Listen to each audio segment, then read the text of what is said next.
We're about 20.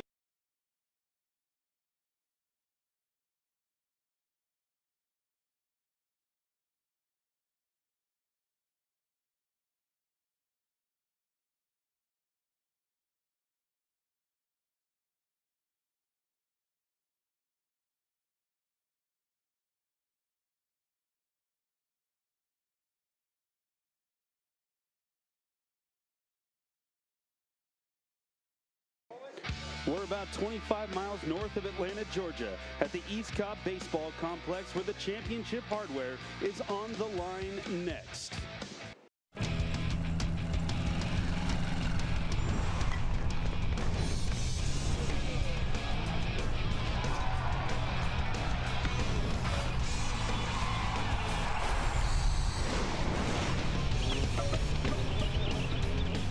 Beautiful downtown Atlanta, Georgia, the host site of this 2017 U.S. Club Nationals presented by Triple Crown Sports. We have a fantastic matchup for you today in the 14U Championships. It's the Tidewater Drillers versus the hometown East Cobb Astros. Going over some of the event details here. It's the second year of this high-profile championship event.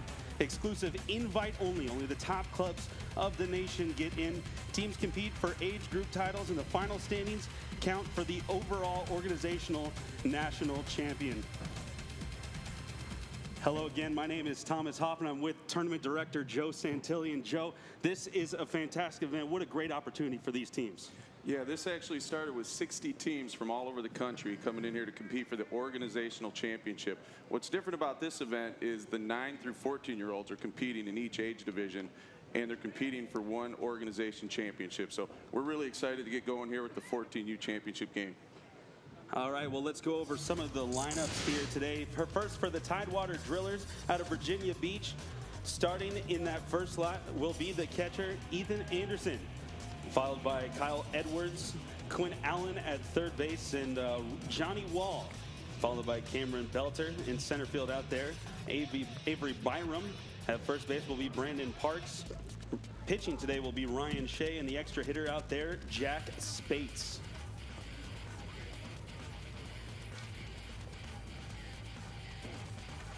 Here's a good look at East Cobb Park right here. This is Field 1, Joe. What a fantastic field for these guys to play on. Yeah, for the world of travel baseball, this is a historic park. East Cobb baseball has been around a long time. Everybody knows who they are. This is their home. This is where we host the U.S. Club Nationals, and their 14U team you get a look at is here competing today. This is going to be a really intense matchup. Just a night ago, we saw these two teams compete, Joe, in a bit of a semifinal. East Cobb got the better of Tidewater in that one. And Tidewater's kind of been the Cinderella story of this tournament. Maybe not expected to get this far, and they've certainly shown themselves today. No question. Out of Virginia, Tidewater Drillers organization is showing up here with some big guns. And certainly the surprise. And this 14U division had organizations like the Eagle Shield Canes, along with East Cobb, 6-4-3 double play, Dallas Tigers, and Tidewater surprised a lot of people with this 14U group. They're playing great. They've had some exciting finishes, and they're on a hot streak. They're going to be tough to beat. All right, well, on the mound today for the East Cobb Astros will be Tayden DeVargas at number 9, the left-handed pitcher out of Woodstock, Georgia. He likes to go by Baden is his nickname, but it is Tayden. Sister Carly, 17, in the stands today, ready to go against the Tidewater Drillers, and pitching so much a part of this championship, Joe, for the managers, trying to manage their innings as the week progresses. Yeah, what Triple Crown Sports does for a tournament like this is it allows 7 innings for the pitcher for the whole tournament. And these teams are playing 6, 7, 8 games potentially in the tournament. So the managers really have to work on how they use their guys, making sure they have someone ready for a big game like this. All right, well, let's take a look at the defense behind Tayden this afternoon. Catching Tayden will be Nathan Smith. Out there on third base will be Wright, Taylor in short, Browning at second, Runge at first base. Out there in left field will be Quinn Kersey, Strickland at center, and Jamie Tibbs in right field. Kersey, we saw yesterday, hit a giant home run over this left field wall out here, 335 to left center, and it was Kersey going way over the wall. That was in that game against the Tidewater Drillers. Yeah, not only that, I mean, he's been carrying the team offensively, hitting 556 in this tournament and 5 RBIs. He's been a big reason why the East Cobb team is here right now. All right, well, it will be Ethan Anderson digging in at the plate for the Tidewater Drillers to start this 14U National Championship game. What an exciting moment here in East Cobb, Georgia, as DeVargas settles in, and the pitch is away, and so are we outside for ball 1. DeVargas, favorite baseball player, his brother Carson. There's one ripped into left field, and right away the Tidewater Drillers have a base runner. They've been hitting well all tournament long. No question. This team has been hot, like I said. Take a look at Strickland's swing here. Anderson's swing, rather. Nice short swing to the ball. I mean, I've been watching these guys all game. You're going to see a lot of that. They're hitting 354 as a team in the tournament, and you're going to see a lot of those kind of hits from the Tidewater Drillers. Here comes Kyle Edwards now. Let's see how DeVargas handles the situation now with the runner on. And we'll check him carefully. Stolen bases, so much a big part of this game, as in any sport, but especially at the youth level. Yeah, and with the East Cobb throwing the lefty today, it's going to make it a little tougher on Tidewater to play their type of game. There's a ball outside. 1-0 the count.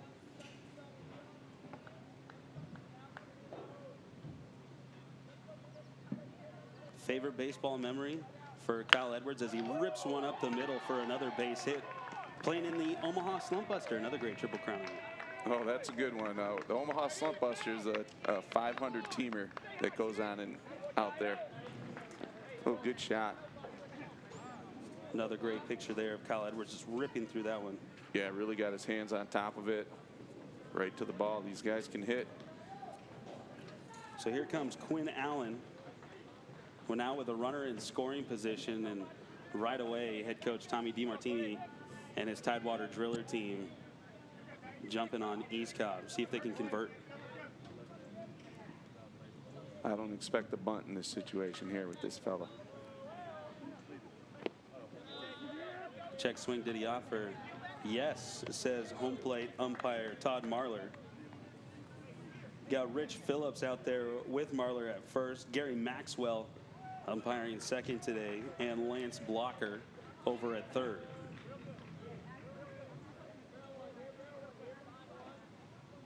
Here's the pitch from DeVargas, and that one will hit Allen, and 3 straight batters, and already the bases are loaded here for the Drillers. Yeah, right out of the gate. The Drillers have recently been jumping on teams early. Like I said, they had a couple of comeback wins. Trying to go with that off-speed pitch, just got away from DeVargas a little bit and hit Allen right in the numbers. Yeah, I'm sure he's happy that was a curveball. So right away, that will get Matt Hightower out to talk to DeVargas there. So the East Cobb Astros played right in this championship game last year and won it in the 14U division. This particular team was 13 last year. A lot of these guys played on the 13-year-old team that was also on the ESPN3 championship game. But they did lose that one to Beaver Valley in 2016. Maybe a bit of redemption today as Johnny Wall hits one right back up to the pitcher. They go back to the catcher and to first. They get the double play, the old-fashioned 1-2-3 double play for East Cobb, and it avoids a run. Exactly what they needed right there. No hesitation whatsoever. What fantastic reflexes here from DeVargas. Yeah. Throws it right back to the catcher. They had that down. It looked like there would have been a running lane violation there if they didn't make the play. I think the umpires just let it slide because it was simple enough. So here comes Cameron Belter. Takes a first pitch outside, ball 1.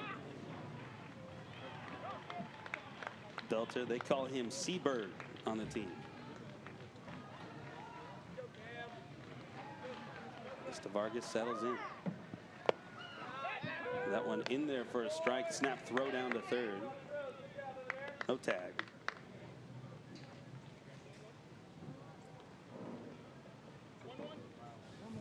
Belter says one thing that we must say.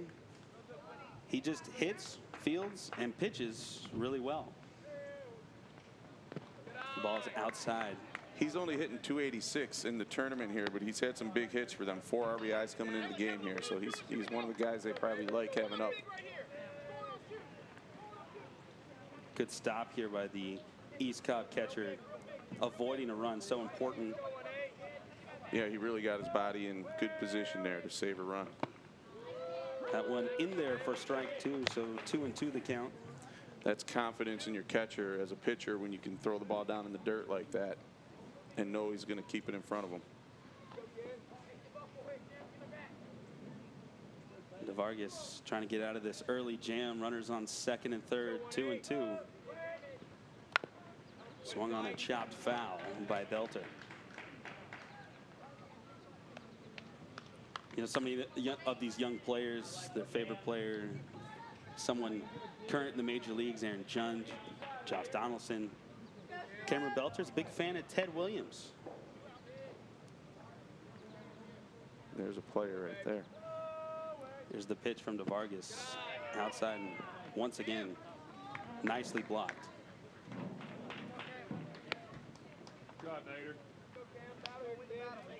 Right around the front of the helmet there, you can see a little bit, "Thou shall not steal." That's pretty good. I like that.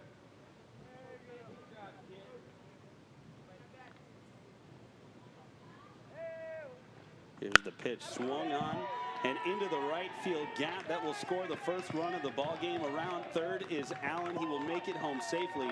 And Belter coming up big with a 2 RBI single. And the Tidewater Drillers take the early lead, 2-0. Take another look at this swing from Belter. Just rips one into the gap. Another short swing, looked like another slider. We got to see a lot of pitches at bat. That helped him out. And there's a sharp one off the first baseman, and DeVargas throws it over to him. So off the head, we hope he's okay. Wow. Officially will go down as a 3-1-3. We'll see that one when we come back.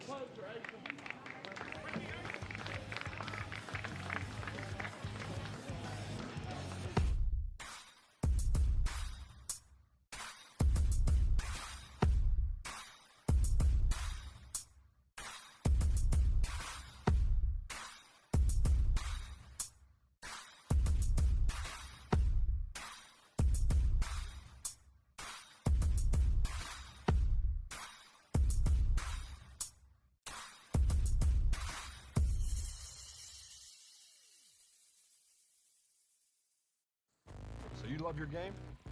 So does he. You say ain't nobody gonna work harder? He said the same thing. You get an hour of training in before the sun even comes up, plenty of early risers out there. You got the gear, they got the gear. You got a secret weapon, this dude doesn't need one. See, this isn't just a game of inches, this is a game of ounces. And the next ounce you give might just be the one the other guy doesn't. Gatorade, rehydrate, replenish, and refuel. Welcome back here to East Cobb as the Tidewater Drillers take the early lead off a 2 RBI single from Cameron Belter. But let's take a look at this play again, right off the first baseman's head. They did get the out, and credit to him, a tough kid, to staying in there and getting the out as DeVargas throws it over. That's an outstanding play. Got a little bit of his cap and glasses that helped him out, but he kept his composure and made the play. That's very odd 3-1-3 out there. Let's take a look at the East Cobb lineup here. Leading off will be Dalton Strickland. Dylan Taylor will follow him. James Tibbs. Nathan Smith will hit cleanup. Carter Wright. Ian Brooks followed by Asa Runge. He's the first baseman that just took the headshot there. Quinn Kersey will bat second to last, and rounding out the order will be Jaden Browning. In both lineups, Thomas, you notice the EH, which is extra hitter position. Triple Crown allows for teams to bat an extra hitter. It's like a position, except it's on the bench. That player can go into the game defensively and switch another player to the EH. That's how they use that. So they're actually batting 10 in their lineup. Both teams are using it. Starting on the mound is Ryan Shea for the Tidewater Drillers. And Strickland to lead it off. Here's the pitch, and that one is ripped into left field. So just like the Tidewater Drillers did, the East Cobb Astros starting off with a leadoff single. Let's take a look at the defense for the Drillers. We mentioned Shea pitching, Ethan Anderson behind there catching, Quinn Allen at third, Edwards at shortstop, Johnny Wall at second base, Brandon Parks at first. Wolf out in left, Byram in center, and Cameron Belter, the hero for now, out in right field. You know, we mentioned pitching a little bit earlier as we watch this here. Both these teams have used a lot of pitching to get to this game. So these guys have both worked, the guys that are on the mound this week. And if you're not out in Atlanta right now, it's been in the upper 90s. Heat index is high, real humid. It wears on you. So this could be an offensive game. It has that look going out of the first inning right now. So Dylan Taylor up with Strickland already at first base. There's a throw over from Shea.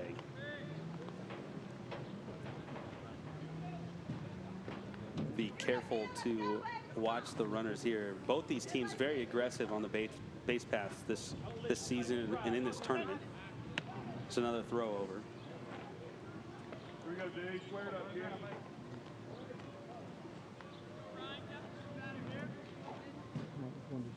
Here's Shea's offering. That one is swung on and ripped to center field. Charging at it. And it'll be back-to-back singles for the Astros, just like the Tidewater Drillers. So monkey see, monkey do. Same places, exactly. So we had to hit the left field and right up the middle. Anything you can do, I can do better. Let's see how this goes. Something like that. That brings up James Tibbs, the Marietta, Georgia native, hometown kid. Big basketball player is James Tibbs. It's the pitch from Shea. Osby just misses for ball one.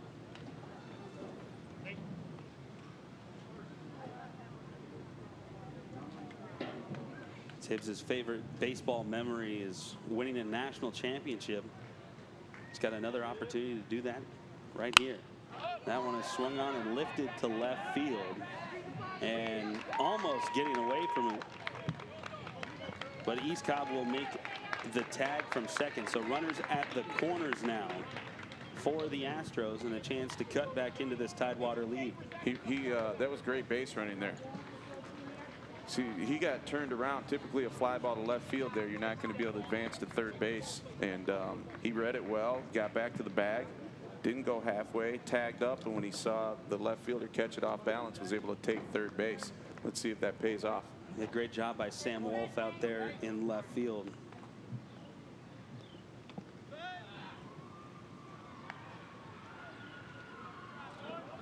So that brings up Nathan Smith. East Cobb has 23 stolen bases in the tournament so far. You mentioned they like to steal. These first and third situations usually get interesting.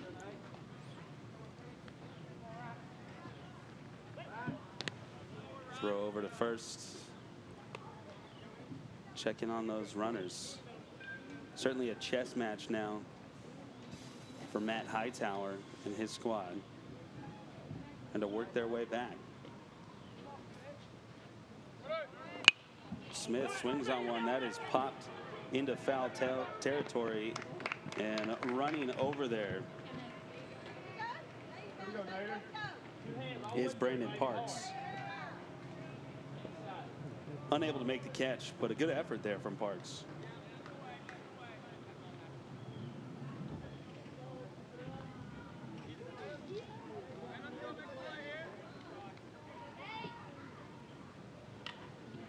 Nathan Smith,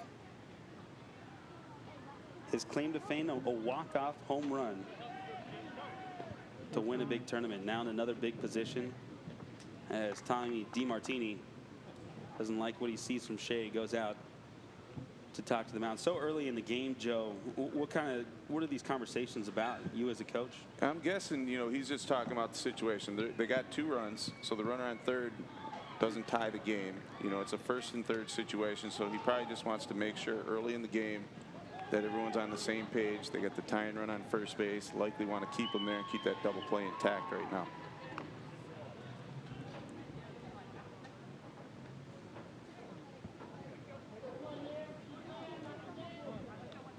Double play would be monstrous to get out of this inning. Shea checks the runner at 3rd.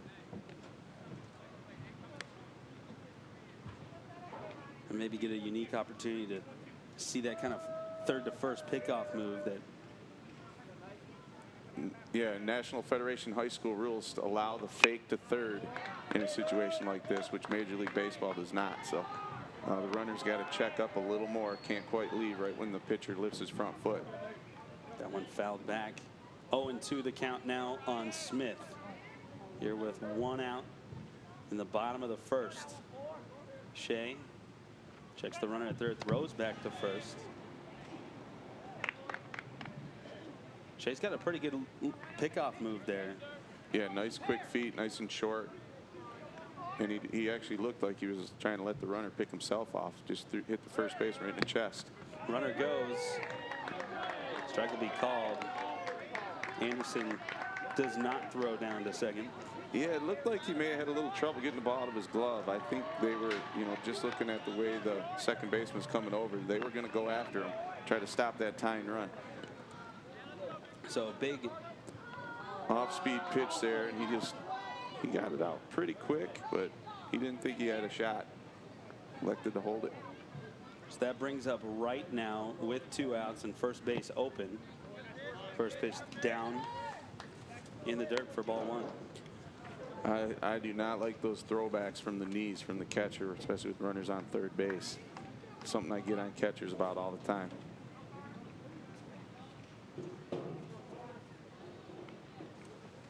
Carter Wright swings, and that one's right up the middle. Coming in to score is Strickland. They're waving Taylor around 3rd. Play at the plate. He will be out. What a great throw from Byram in center field. And the Astros only get 1. One more look at this one. Byram lasering it from center field. Anderson with the tag. Tidewater leads 2-1.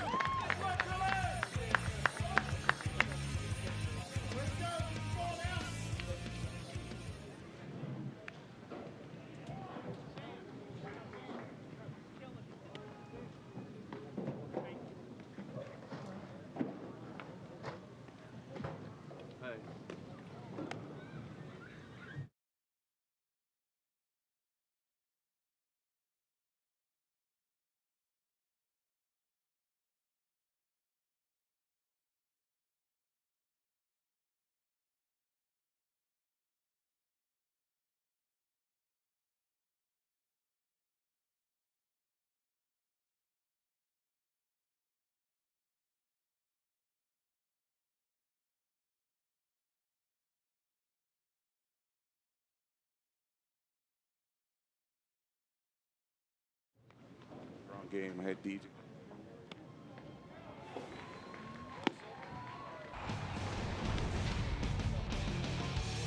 The TCS U.S. Club Nationals on ESPN are brought to you by Triple Crown Sports, Gatorade, and Zephyr Headwear.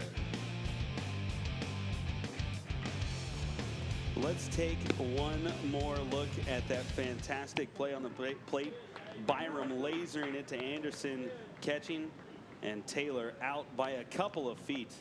What an athletic play from a 14-year-old. Executed perfectly by the defense here. And what Matt Hightower did there, the head coach and 3rd base coach for East Cobb, is you got 2 outs and you're going to make them make that play. I would take that every time early in the game like this with the tying run coming in. So I don't think there are any mistakes made there at all. Just well executed, and sometimes you tip your hat to the defense. All right, so DeVargas out there for inning number 2. He will face Brandon Parks, the first baseman for the Tidewater Drillers.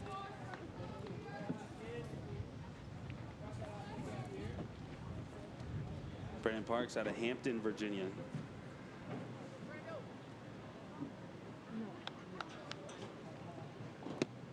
pitch is down for ball one.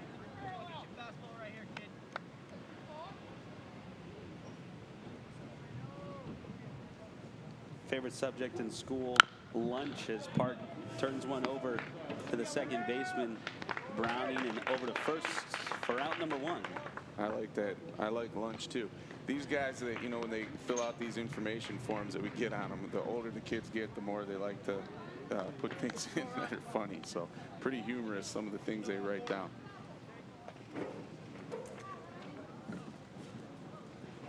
Hey, East Cobb wants to keep the momentum. They did get a run back there, and they need to shut down inning here. Try to slow this Tidewater offense down this inning. First pitch in there for a strike against Ryan Shea. The U.S. Club Nationals is on Twitter. Follow tournament news and get the latest updates using the handle at TCS Nationals, or join the conversation using the hashtag TC Sports. As the count goes 1-1 against the pitcher Shea. Shea, a Maryland kid. And he's swinging a miss, fouled back for strike number two.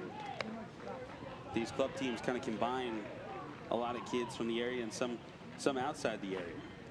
Yeah, you know, every organization's a little different. We have some organizations in this event that get kids from their local or regional area.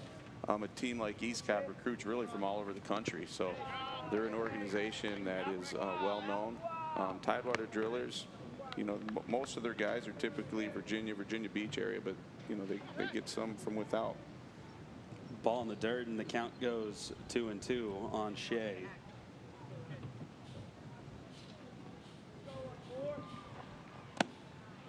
That one that capped the corner for strike three. And DeVargas gets the punch out for out number two. We got you down. Take a look at this pitch from DeVargas. Tough to lay off that one. Yeah, you know, if he's going to give him that outside corner, it's going to be tough on the driller hitters, but really nice job receiving the ball. Give a little credit to the catcher on that one. As DeVargas settles in against Spates. First one in there. Good for strike number one. DeVargas, after that rocky first inning, starting to settle in here in the second. The pitch also in there for strike two. Spates quickly in the hole. What are you trying to do as a two-strike hitter here? Right now, I'm thinking he's going to use that outside corner he's been getting, so I'd be looking away. These drillers, you know, exactly the short swings they have, they almost have a two-strike approach every pitch, just watching them throughout the tournament. So they're tough guys to strike out. That one chopped foul. So Spates stays alive here. You know, when an inning like this happens, you start to see where the umpire zone is. Earlier, guys are just swinging away. Now you're seeing the zone a little bit. That's got to be the talk in the dugout, what type of zone the umpire has, so hitters know how to go up there and protect. Good job to lay off that one. Ball one. 1-2 now on the count on Spates.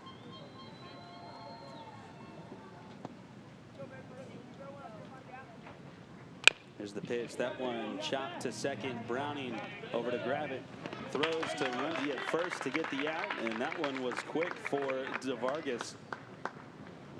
Tidewater leads this one 2-1 going to the bottom of the second.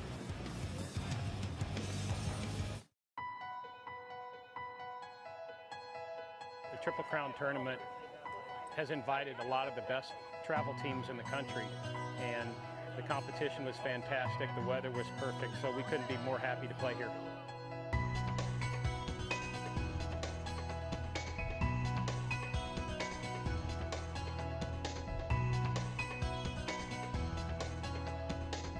Triple Crown Sports! So you love your game? So does he. You say ain't nobody gonna work harder? He said the same thing. You get an hour of training in before the sun even comes up, plenty of early risers out there. You got the gear, they got the gear. You got a secret weapon, this dude doesn't need one. See, this isn't just a game of inches, this is a game of ounces. And the next ounce you give might just be the one the other guy doesn't. Gatorade, rehydrate, replenish, and refuel. Welcome back to the U.S. Club Nationals in the 14U Championship. Take a look here about Media Day. What a great opportunity for these kids, Joe, to just kind of experience the whole media process and this whole week in general. Yeah, the opening ceremonies for the U.S. Club Nationals event is a media day. So these boys come in, get some press conferences, get some different looks and attention, and it's an exciting day.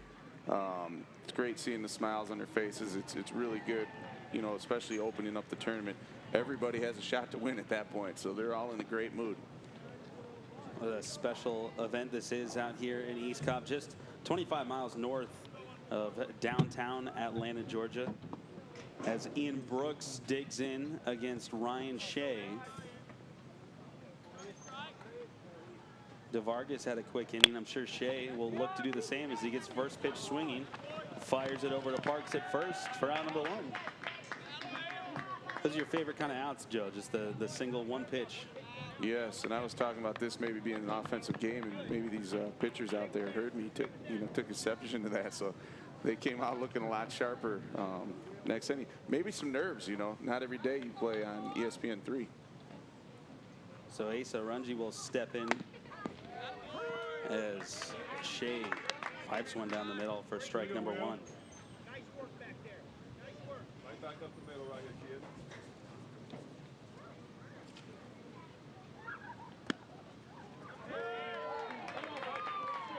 Excuse me, that's Will Turner at the plate.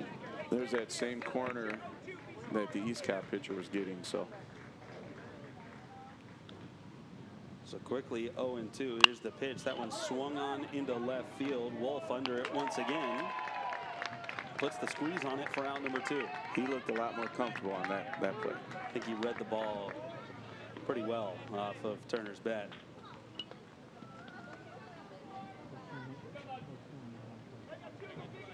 And this will bring up Quinn Kersey. You know, I always like to say, just catch the ball and then worry about looking good catching the ball. So he's caught it both times. As Shea steps off the rubber momentarily. It's the sign from Anderson, the catcher. That one just outside for ball number 1. Quinn Kersey, hometown kid right here in East Cobb, playing in front of his friends and family. Mentioned he hit a towering home run in that semifinal game last night over that left field fence. East Cobb's version of the Green Monster, maybe. That one swung right to Edwards at short. He's got it. Throws over to Parks, and a quick inning for both sides. Tidewater still with the advantage, 2-1.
Welcome back to East Cobb, where the Tidewater Drillers lead it 2-1 over the East Cobb Astros.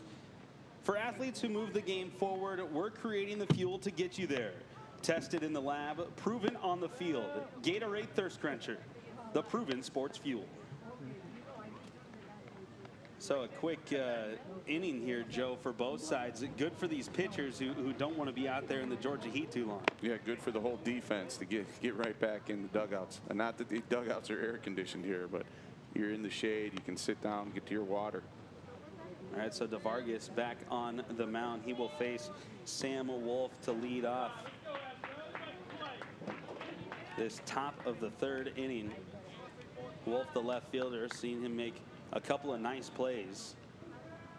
The opportunity to get on board in the leadoff. First one's in there. It's for strike number 1.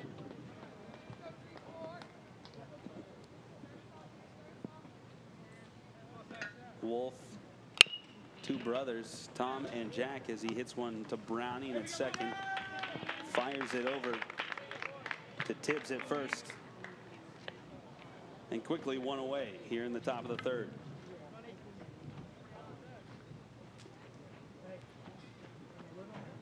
Now the lineup will turn over for the Drillers, and this is where they had so much success in the first inning, is right here with Ethan Anderson. Yeah, he's the one that got things going. That one in the dirt for ball 1. Anderson, also the catcher, made that incredible play in the bottom half of the first to keep the Astros from tying the game at 2. The pitch from DeVargas. That one swung on and missed from Anderson. DeVargas seems to have really settled in here since the first inning. He's hitting spots, looking sharp. This is his complex starting to figure out the nuances in the dirt here at East Cobb. That one also in there. Strike number 2. Anderson didn't like it, but a nice breaking ball from DeVargas. Watch the movement on this pitch. Catches. Yeah, that's a good looking pitch. Maybe caught the bottom of the strike zone. One just outside. Tough pitch to lay off there for Anderson, but he draws the count even, 2-2. I think he's got the count right.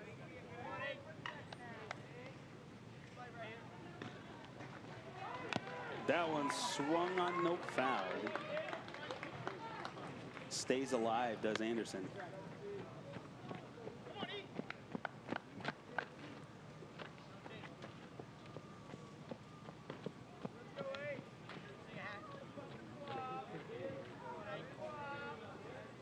Here's the pitch from DeVargas. Outside.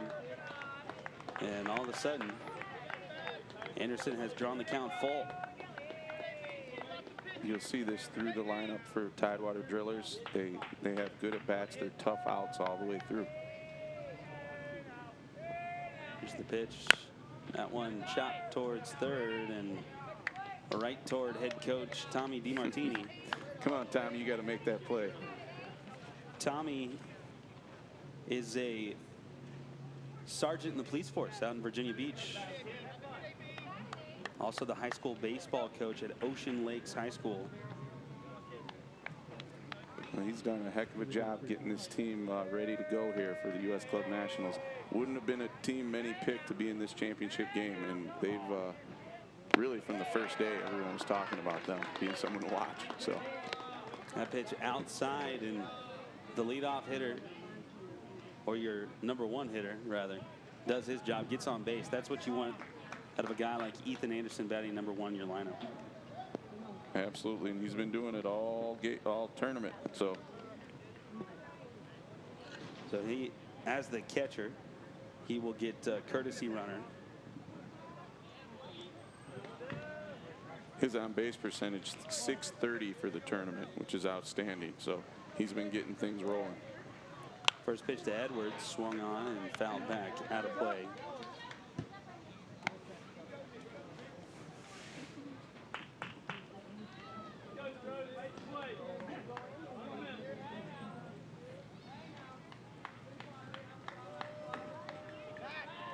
DeVargas checks the runner at first.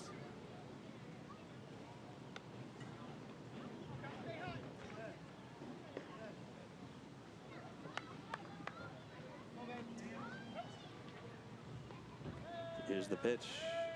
Swung on and chopped towards third. Right has it. Flips over to Browning at second. And over to Tibbs. 5-4-3. Inning-ending double play. And East Cobb trails just by 1. We head to the bottom of the 3rd.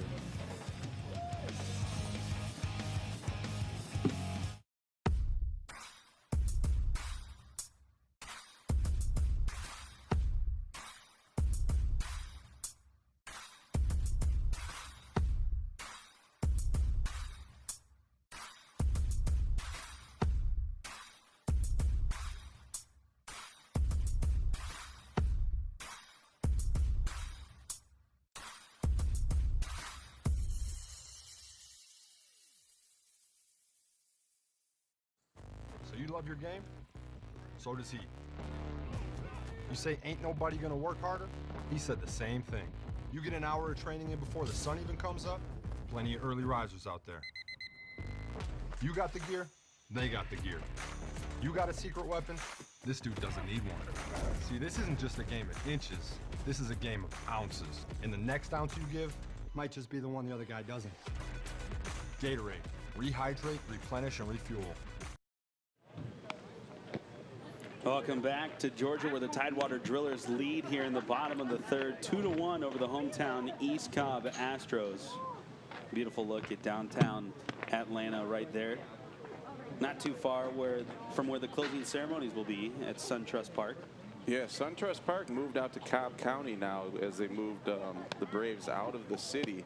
And we're excited. Closing ceremonies tonight at the Atlanta Battery and SunTrust Park will be something to see. Good, memorable experience for these guys once they finish everything up. So Shea back on the mound for the Drillers. He will face Jaden Browning here to lead off the inning. All right, let's go, Jaden. Get us started, buddy. Browning, an Atlanta, Georgia kid. All from the area here on this East Cobb club. You know, Browning was just the second part of that double play to end the inning, and he showed off his cannon on that, man. I don't know if he needed everything on it, but that was something else. Pitch inside for ball one from Shea.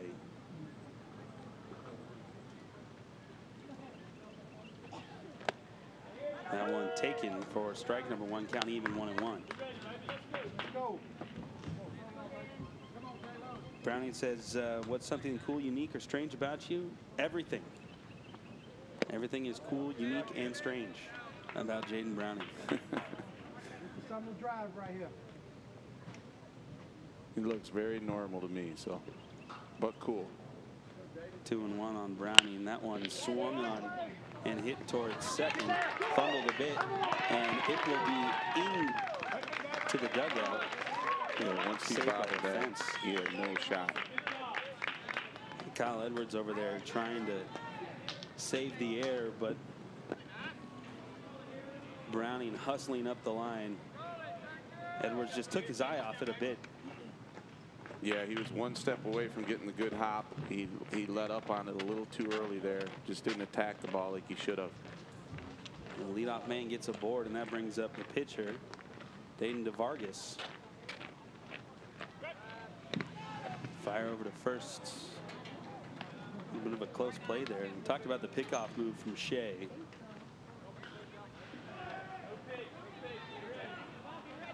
DeVargas trying to help himself out. You mentioned the stolen base count from East Cobb.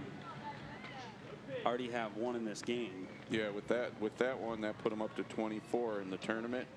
You know, really, Tidewater's been holding them close. Other than the one they gave him was really a first and third. And Browning takes off to second again. No problem there. He had the right pitch. In the dirt. He had a good jump anyways. Great read by Browning. And now DeVargas with a runner in scoring position and nobody out. Opportunity to tie the game. With something in the outfield.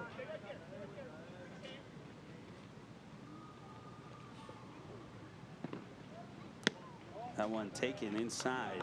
He's showing a bunt there. I was just going to say, you know, his at bat's going to be successful if he can move Browning up to third base with nobody out here. That's going to be his goal, whether he lays one down for a bunt or tries to hit a ground ball to the right side.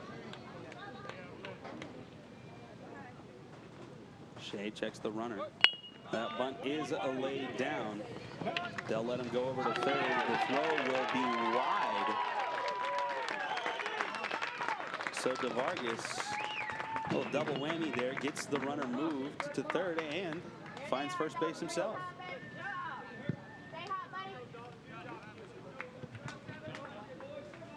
Yeah, I'm looking here. The communication probably is third base. Really no talk out there on the field. That's a second baseman coming over to cover the bag as the first baseman was charging in on the bunt and just didn't get there in time. So That's a rare situation where Tidewater just did not execute well, didn't communicate out there well, and now they've got themselves in a bind. So that turns the lineup over again and brings up Dalton Strickland. With runners on the corner and nobody out, East Cobb threatening here in the bottom of the third inning. Check over. Did he get him? No. That one was close. That pickoff move from Shea. Rick Phillips over there at first base as he got back in time. Watch this. Yeah. Real close. Bang, bang play. Back in, umpire's looking at that tag in the hip. Strickland turns on one, but foul. Usually you got to get him on the hand or the arm to get him at first base.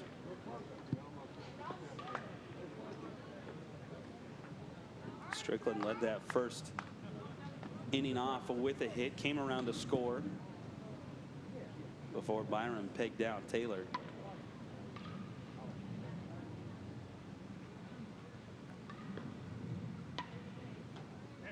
Here's the pitch, shows bunt. Runner tries to take off for second. Now they're coming home, and Jaden Browning scampers his way across the plate, and the game is tied at 2. So the old double steal there, Joe. Runner takes off to second. They induce the throwdown, and Browning's able to score. And nothing was really executed badly there, but you think about this inning, it started on an error. Then some miscommunication on the bunt, and Tidewater needs to stop the bleeding here. Needs some big pitches. Strickland shows bunt again. That one goes foul. Just protecting himself.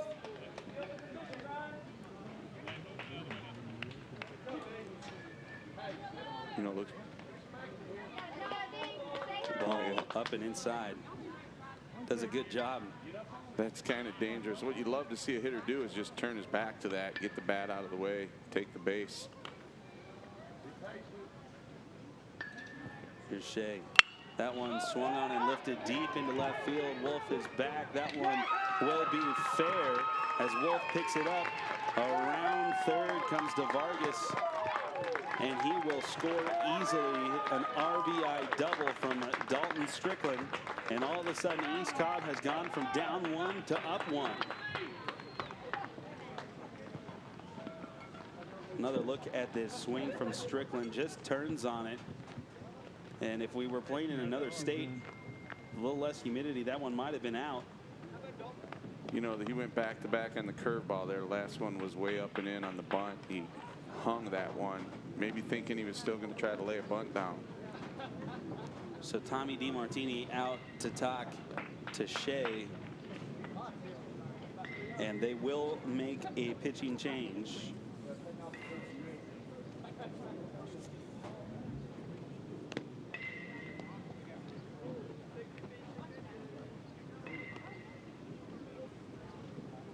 So DeMartini makes the change here. Shea, not too bad, but just got a couple of things let him get away from him. And that will bring up Johnny Wall. So Johnny Wall will take over the pitching duties for the Tidewater Drillers. Coach DeMartini is going to have a short hook here. I mean, there's really nothing after this, so you got to win this game and stop now. So he thinks it's time. He mentioned some of these teams don't have a lot of pitching left. We're already in the third inning. Shea got through 2 in relative comfort. Yeah, he had some help with that nice play at the plate. This inning, far from over. There's no outs, but really Tidewater kind of let this one slip away with some mistakes early. Good situation. These are 14-year-old young men. Time for them to reset, get their heads on, and get out of this inning. Minimum damage as possible. Wall describes himself as very superstitious. See what kind of quirks we see out there on the mound. Taylor now digs in against Wall with Strickland at second and nobody out here in the bottom of the third. Already 2 runs across for East Cobb. That one is swung on and lifted into left center field. Back to it is Belter. That one will hit the wall. Byram will pick it up. Strickland comes around third, and Taylor in with a triple. Wow, he got around the bases in a hurry. The speedy Taylor, who got picked out in the first inning, makes it all the way to third base. Square it out. Let's go, kid. Takes a couple looks at this one. Taylor just turning on that off-speed pitch, sending it deep. Great separation on his swing there. Had a lot of torque on that. Got a hold of that one for sure. Here's Tibbs, takes a swing, fouls that one back.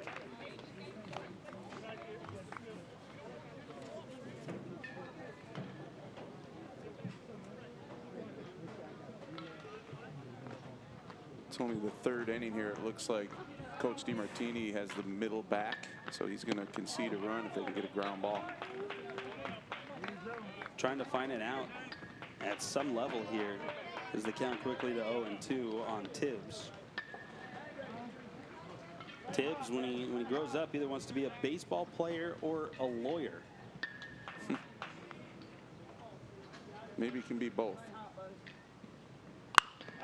That one turned foul ball, says first base umpire Rick Phillips.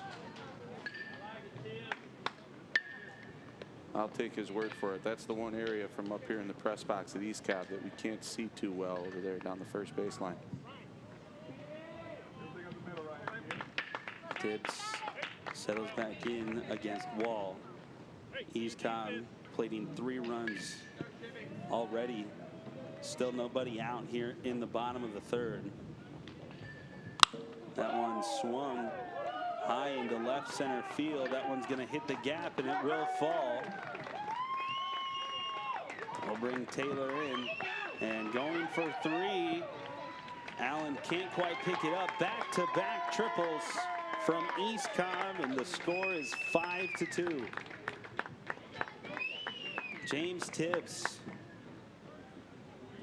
taking that one the opposite direction and deep. Another good looking swing when opposite field there. Really, they're just putting it right in the right spot right now. Hot bats for East Cobb. So East Cobb with the 5-2 lead, nobody out. Tibbs on third, and Nathan Smith at the plate takes a look at strike number 1. This is a very tough team to play. They can be very intimidating through the lineup. The East Cobb Astros can hit. Tidewater's been hot through and through. There's another one. That one laced into right center field. Tibbs will come home. Going to second is Nathan Smith. So an RBI double. The extra base hits piling up here for the East Cobb Astros, and they lead it now 6-2.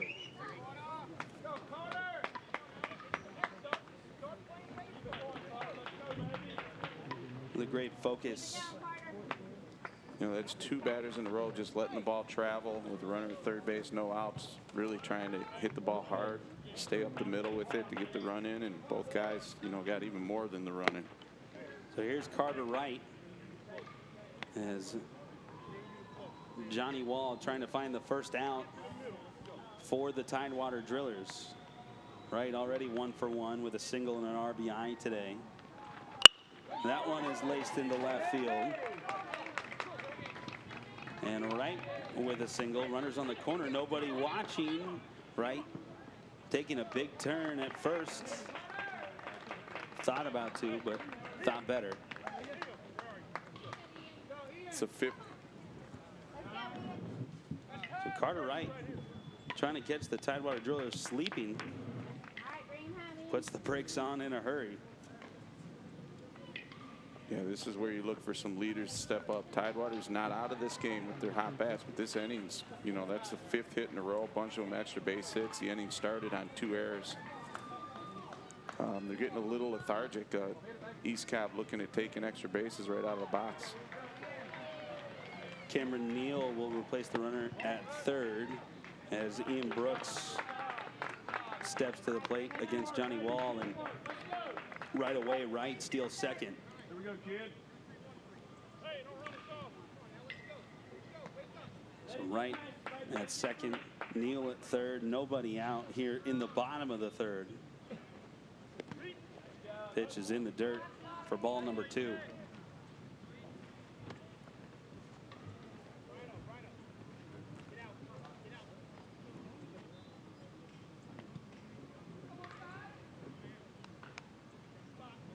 Wall trying to find an out. That one is swung on and fouled back out of play.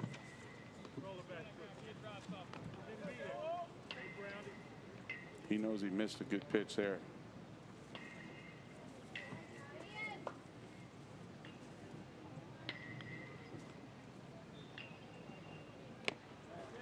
Pitch just misses for ball number 3. Count goes to 3-1 now.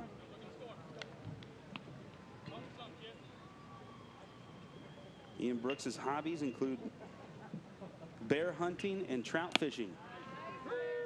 Nice. Sounds like he'd like where I'm from now, out in Colorado. As the count goes full, as Wall finds the strike zone.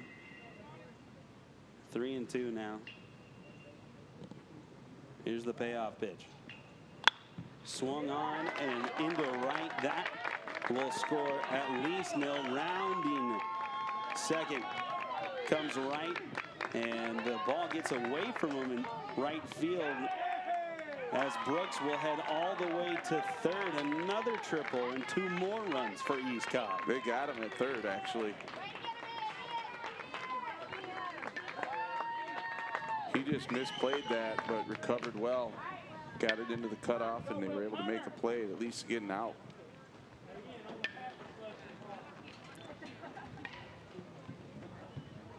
Just under his glove, Cameron Belter in right.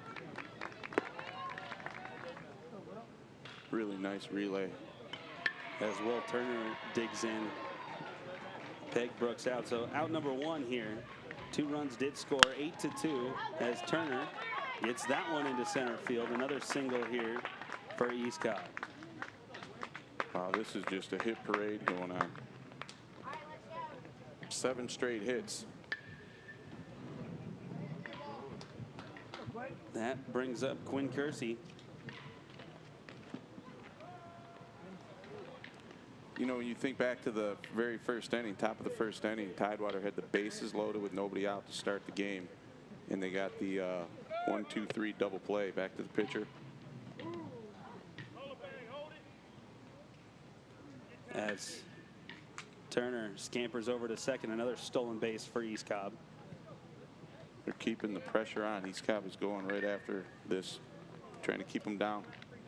That gets Tommy DiMartini out of the dugout. A little bit of words of encouragement right back in. Kersey 0 for 1 with a ground out today.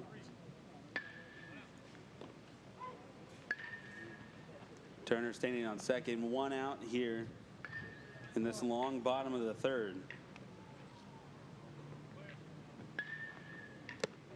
And 1 just misses for ball number 1, and the throwback from Anderson goes all the way to second.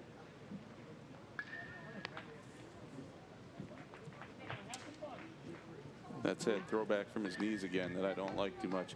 Easy for me to say sitting up here. Who knows how many innings he's caught. And like I said, it's been hot and humid all week. Quinn's mom, Kathy, and father, Kevin, in the stands. The pitch from Wall. Just a bit high for ball number 2. 2-0 the count now on Kersey. His zone seems to really have tightened up. He's been close on some, maybe leaving him up a little bit. Turner takes off for third. They can throw it down to Allen. Tries to jump over the tag. Allen does apply it, and there are 2 outs here in the inning. And that was ball 4 again. So putting another runner on. Both outs at third base. They have not retired a batter yet. Of course, the inning started with a couple of errors. Brings up Jaden Browning.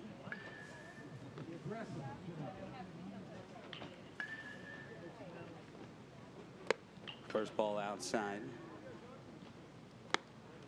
Browning, we've already seen steal a base here this afternoon.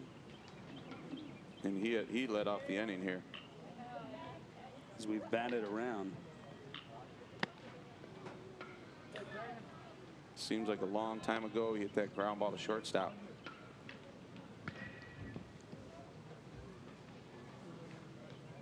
Part of this 6-run inning for East Cobb. That one swung, hit deep to left field, and it's over Wolf's head. Rounding second is Kersey. He will get to third, and Browning with a stand-up double does get his hit, and the inning continues here for the Astros.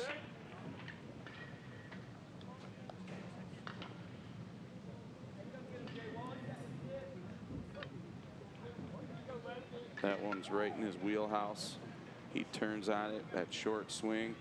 You're seeing most of these guys with that, you know, starting with the wide stance, very small strides, keeping their head nice and still. Both teams really similar swings. Here's DeVargas in to right field. It goes.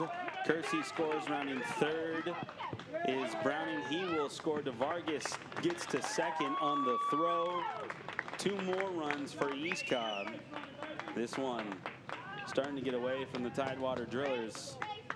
They haven't had an answer this inning, so they obviously know they're going to need to do it with some bats. DeVargas, the pitcher, helping himself out. Certainly will feel comfortable pitching with a lead when we get back to the top of the 4th. That gets Tommy DiMartini out, takes the ball from Johnny Wall. So it looks like we're going to get our second pitching change of the inning. Shea started the game. It will be number 4.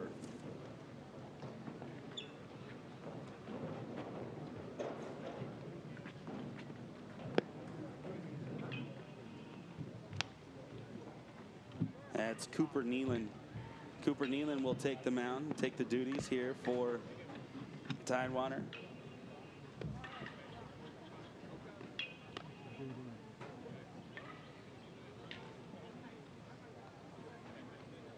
So Cooper's not one of the regular pitchers. He's got .2 innings only in this tournament so far. So you mentioned how pitching does come into play so much, and towards the end of a long week here in East Cobb.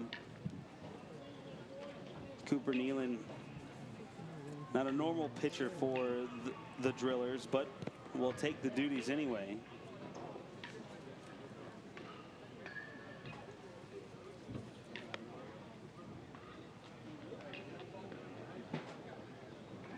So as we reset here, 8 runs now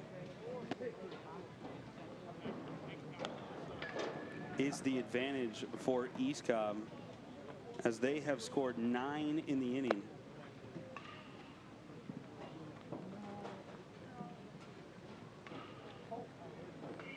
Nealon takes over duties from Johnny Wall. And we're back to the top of the order for East Cobb and Dalton Strickland.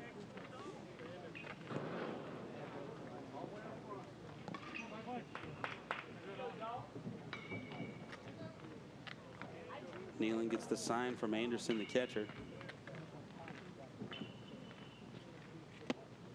A little bit off speed there from Nealon, with DeVargas standing on second base. 2 outs here in the bottom of the 3rd.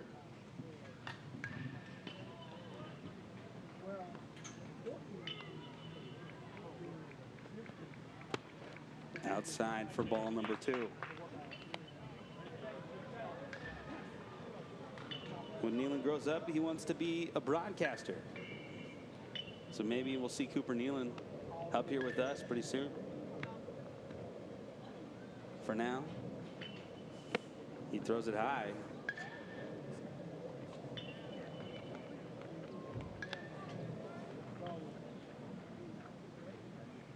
Nealon 3-0 now on Strickland.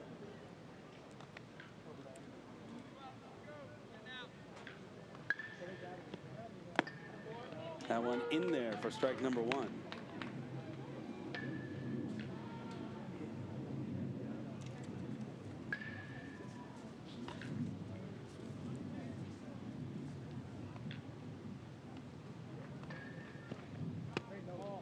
Strickland takes ball number 4. And now we have 2 aboard with 2 out. Right now, these young men have been out in the heat, in the field. I'm sure hydration's becoming an issue. They need to get settled in and get out of this inning.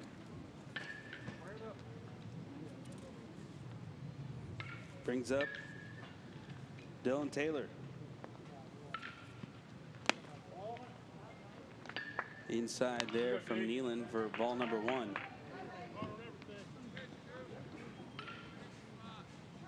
So 2 on, 2 out. 1-0 the count now on Dylan Taylor. 2 for 2 with the triple, a single, and an RBI. That one also misses 2-0.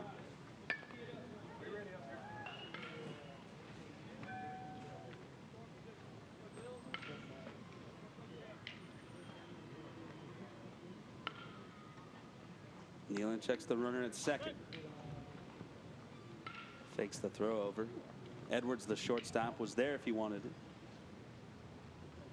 This inning, East Cobb has been very aggressive on the bases, but I think they've shut it down right now. That one high for ball number 3.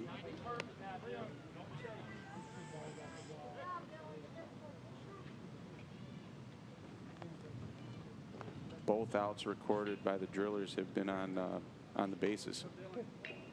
Was that third base? Maybe they'll get another one here. That one catches the outside corner. 3-1. Quinn Allen over there has been busy at third.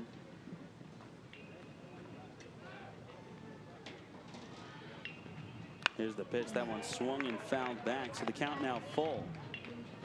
You know, one of the things, the East Cobb Astros 14U team is coming out of the winner's bracket, so they were sleeping in a little more this morning, getting ready to play. The Tidewater Drillers had to play the semifinal this morning at 9 a.m. before this game, so they've been out here already quite a few hours. It's showing a little bit, honestly. Here's the pitch from Nealon. Low, ball number 4, and the bases are loaded for the East Cobb Astros. Play the game right here, kid. Leading 10-2.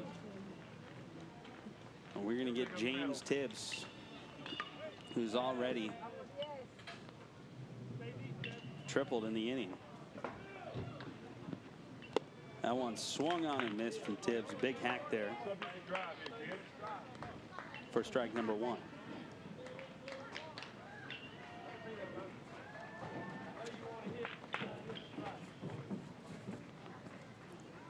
James' sister Mary Grace in the stands. That one swung on into right field.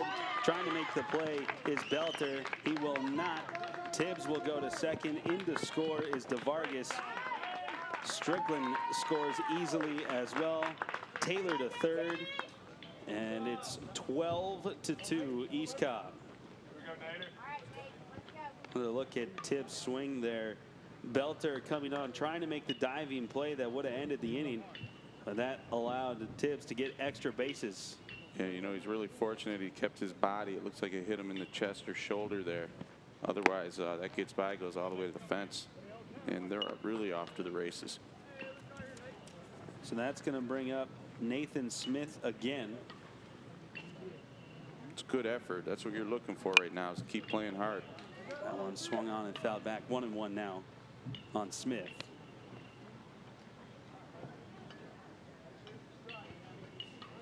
Smith 1 for 2 with a double, RBI, and a run scored this afternoon. Pitch from Nealon. Low and in the dirt. Ball number 2.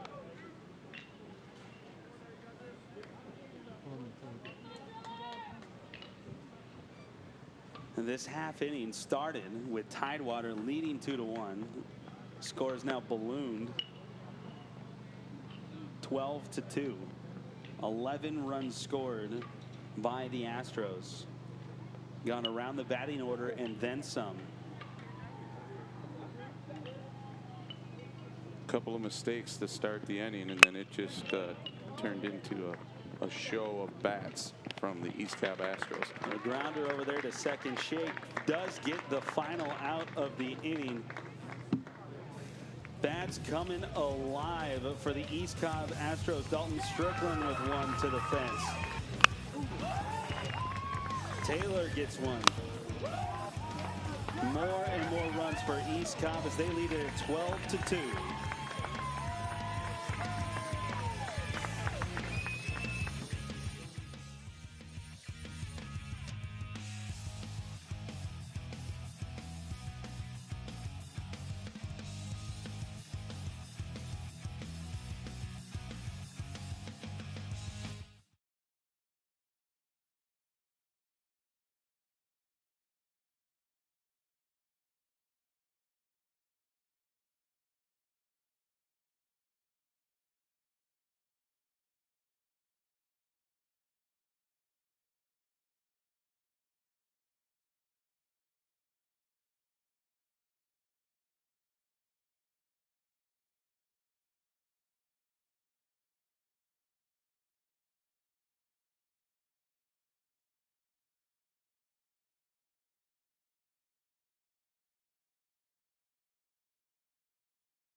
Welcome back here to East Cobb, Georgia, where the East Cobb Astros have taken command of this game, scoring 11 runs in the bottom of the third inning to take the lead 12-2. And Joe, maybe a time to demonstrate what the run rules are here in East Cobb. You know, 2 innings into this game, I wouldn't even have thought to bring this up, but the way that inning went, it's time to mention. We do have some run rules in place. We have a 20 after 2 inning, which we obviously didn't hit gladly, but it's also 15 after 3, 10 after 4, and 8 after 5. Those are all mercy rules that are in place that would end the game, even the championship here. So 10 runs after 4 innings. Correct me if I'm wrong, Joe, but if 3 outs occur here, the game would end. Yeah, you know what? I got that wrong. It's actually 15 after 4 innings, 10 after 5, and 8 after 6. I said that wrong. My fault there. So at least another inning to go, depending on what happens in this inning. And the bottom of the 4th, Quinn Allen steps to the plate against DeVargas. That one just misses for ball number 1. You know, I watched the drillers coming off the field. I like to watch things like this, you know, when a team has a tough inning like that. And they were dragging. They were lethargic a little bit in the outfield, having a tough time getting out of that inning. Not blaming them at all, but they came in a little slow. Coach Martini brought them right up in front of the dugout and had a little talk with them. So we'll see what kind of influence he has with these guys and how they play the rest of this game. I'm sure in his heart he knows it's not over. This team's had some magical comebacks already here. So. Quinn Allen, who's already been hit by a pitch today. The ball goes outside for ball number 3. Yeah, you know, the thing here, DeVargas was just sitting quite a long time. That's a long half inning to wait for. So he was really in rhythm right before that. Yes, he was. That 2nd and 3rd innings breezed through for DeVargas. That one behind Allen's head for ball number 4. He will take first base gladly. You know, you got to give DeVargas all the credit again. Going back to that top of the 1st inning, we had bases loaded, nobody out. It looked like Tidewater was really going to jump. Whoa. That one well behind the head. You know, he almost got his bat. You see that a lot with these young guys. They don't get that bat out of the way, and it ends up being a foul ball. Brings up Johnny Wall. Pitch from DeVargas just outside. Mentioned DeVargas looks a little bit, maybe not rattled, but shaken up a bit. Definitely not in rhythm like he was before. You know, it'll probably take him a minute to get it. He was just sitting quite a long time. That pitch fouled back out of play. You got to be mentally tough here as a pitcher and just treat this game, you know, like you're down. He was pitching good when they were down 2-1. He's got to mentally stay in that spot. That one swung on and fouled back towards one of our 13U games over on field 3. You see the Drillers are not taking a strike here, even though they're down 10 runs. It's still early enough. I'm sure Coach Martini talked to them about that. Right now, I like that. Keep your offense rolling. Try to get them back in with hitting. It's too early to take a strike, but you definitely don't want outs on the bases right here. So that's where you got to really talk to your guys, make sure they're careful. He's a good coach. I'm sure he's had that discussion with them. I talked with him all week. He's been very pleased with his performance of his team as well. Lines went right to shortstop. And that's an example right there. You know, you don't need to go more than one base at a time right now. So Doubling up Allen at first. Allen, who got a big jump. Taking a look at Allen, thought it was over his head, and no way was he going to make it back to first before Tibbs could squeeze it. yeah, just a mental mistake. He knows it. I've been in Coach Martini's shoes quite a bit. I could just feel exactly, you know, the look he has on his face. So now all of a sudden 2 outs here in the top of the 4th, brings up Cameron Belter.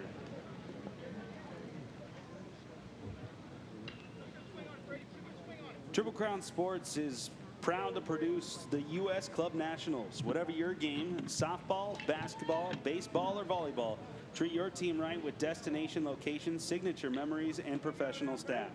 Get in the game at triplecrownsports.com. So Ward takes the place for Belter.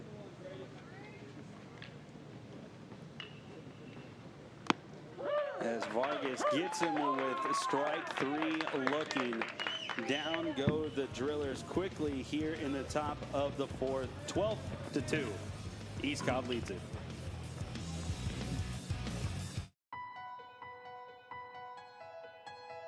The Triple Crown tournament has invited a lot of the best travel teams in the country, and the competition was fantastic. The weather was perfect, so we couldn't be more happy to play here.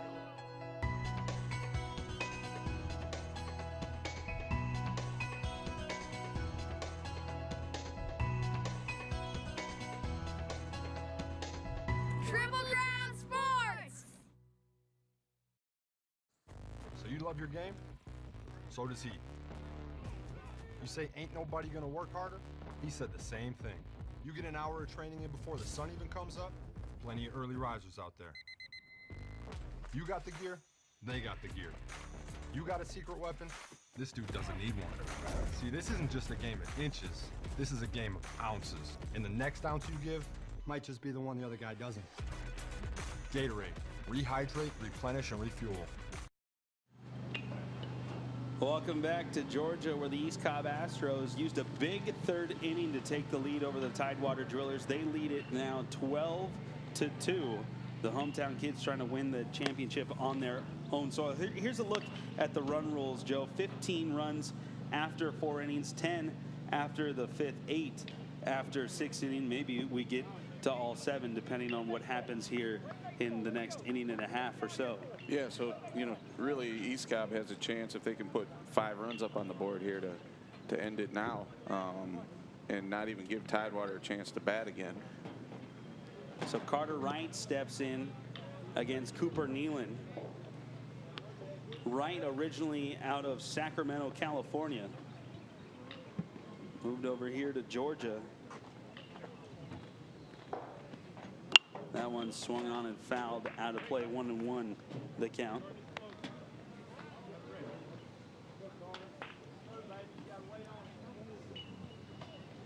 His mom Beth, father Terry in the stands today, wishing him well. You know, I did mention earlier this group, some of the same guys last year played in the 13U championship on ESPN for East Cobb and lost to Beaver Valley. So they had a little chip on their shoulder coming in, getting this second opportunity. And certainly as the hometown kid, maybe a target on their backs as well. Oh yeah, throughout the tournament, I mean, this, you know, them being one of the host teams, That one lined to Wolf and left, ranging over to make the play.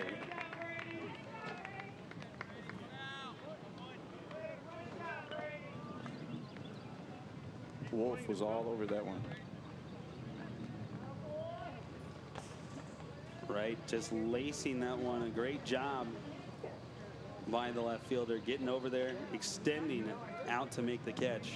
Yeah, you know, you looked by the end of that last inning, you saw a pretty tired Tidewater team. And that was some hop there. He was expecting that ball to be hit to him.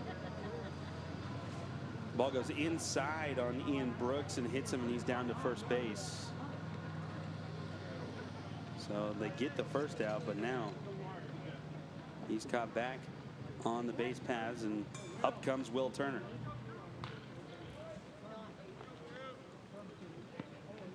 That one swung and popped out of play. Turner pitched in the game against the Drillers last night, going 6 2/3 innings. That one in the dirt for ball number 1. 1-1 the count on Turner. Said to me, a lot of people talk about the offense here from East Cobb, but it's the pitching that kind of juices up the offense sometimes. Yeah, no question. I mean, this is the way this game started. It looked like it was going to be a pitcher's duel. We talked about the offense of both these teams. Turner laces one right up the middle. So another base hit for Turner, and the Astros threatening again with only 1 out. Another runner in scoring position. You know, this is the 8th or 9th game, I believe, for the Tidewater Drillers, and this tournament play started on Wednesday. So you're seeing a depleted pitching staff right now, and Tommy DeMartini's trying to find an answer. Trying to find a pitcher here as Cooper Nealon will head to the dugout, and looks like we will go with Jack Spates. Spates will take over duties for Nealon. They call him Diesel. So Big Diesel taking the rubber. Nice. You know, this is tough. Tidewater Drillers are having a tough one here, and I've watched their games all week, and the way the first 2 innings went is the way they've been playing this tournament for 8 games plus now. So wheels are starting to fall off a little bit here. We'll see if they have any fight left in them, but first they need to have a pitcher that can get some of these Astros out. 1 out gone here in the bottom of the 4th. We were talking about those run rules for the top half of this inning. Should the score stay the same and East Cobb were to grab 3 outs in the top of the 5th, that would be all. Yeah, that would be it. It's 15 runs after 4 innings or 10 runs after 5 at this point. So Spates in there.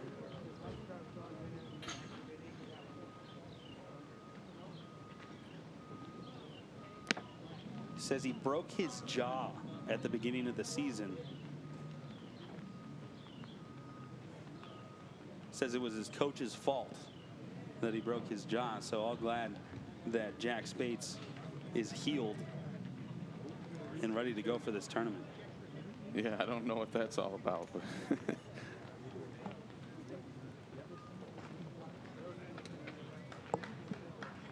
nonetheless, Cameron Neal will step in for the Astros.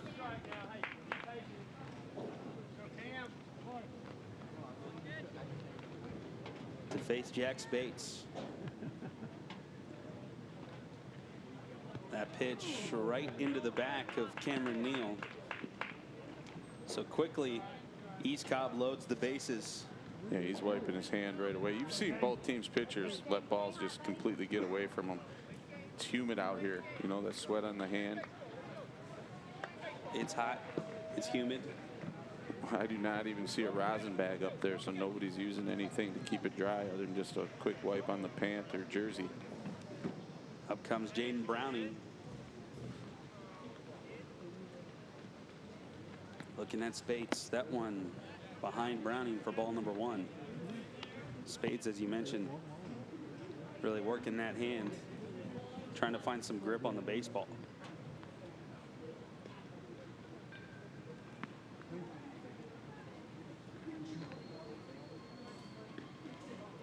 That one, check swing. Home plate umpire Todd Mahler says he went. You can see the Drillers uniforms. They got a little bit of the LA Dodgers look to them with the red number on the front. Very classic approach. That one just high for ball number 2.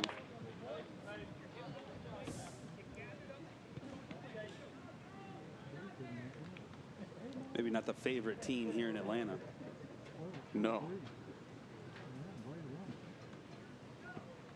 Spades is offering his high once again. 3-1 the count. I don't know if the Dodgers have seen anybody like the East Cobb Astros 14U team this year either, so they can hit like this. That's a good point.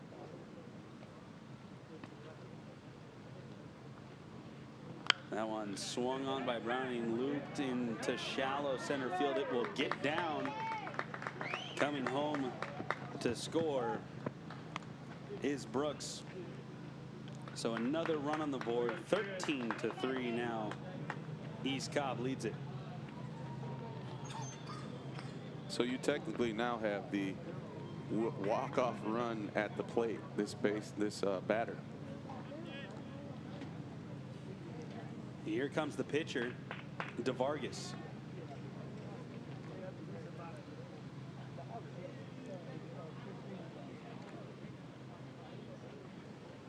Spades, DeVargas swings, and that one into left field. Ward coming on. He will slide and make the catch. Tagging is Turner at third. He will score. Very nice. You know, Turner there, doesn't matter what the score is, you play baseball the right way. He did a nice job tagging up there. Only one out, got right back to the bag. Didn't flinch, scored pretty easily. And a pretty nice play out there in left field, by the way. That's 2 this inning for him.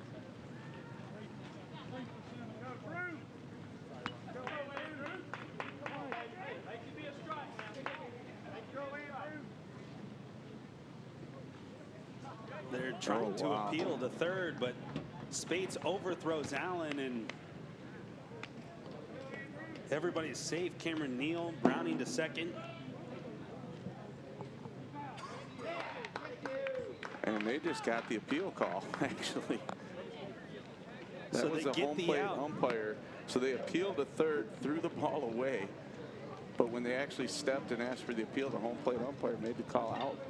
I have never seen that before. Confusing end to the 4th inning. Nonetheless, East Cobb is still with the lead as we take a look at the appeal.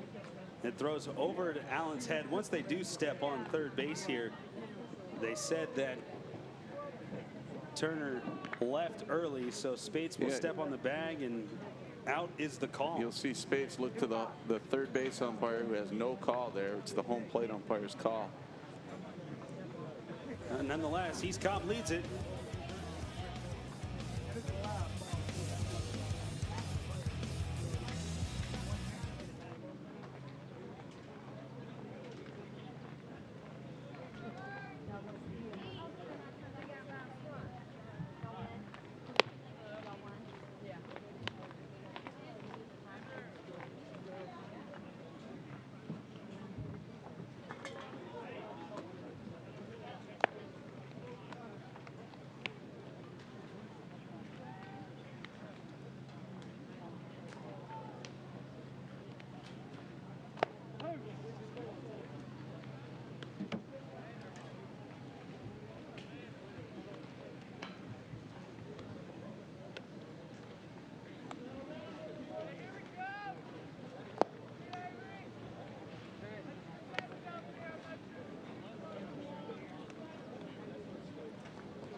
Welcome back to East Cobb, where the Astros lead it 13-2 over the Tidewater Drillers.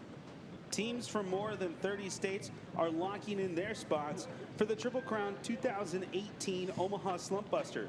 So don't miss your chance to face competition from around the country and get tickets to see a College World Series game. Details coming soon at TripleCrownSports.com. Another great Triple Crown event there, Joe. The Omaha Slump Buster, teams just like this all around the country. Yeah, the slump buster is exactly what the Tidewater Drillers need right now. Not that they've slumped at all in this tournament. They've had hot bats coming in.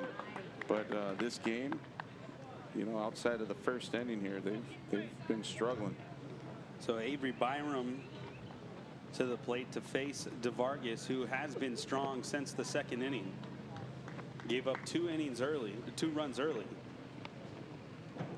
but has settled in nicely. Really got himself out of a big jam in that first inning, and then has been pretty good.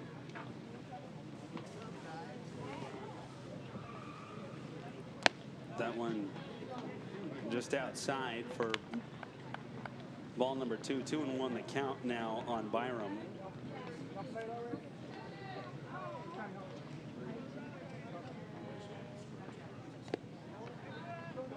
Another pitch in the dirt. 3-1 on Byram. DeVargas trying to finish this game off. 3 outs is all that stands in the way of East Cobb and their championship here in the 14U division. And one outside. Byram will take the walk.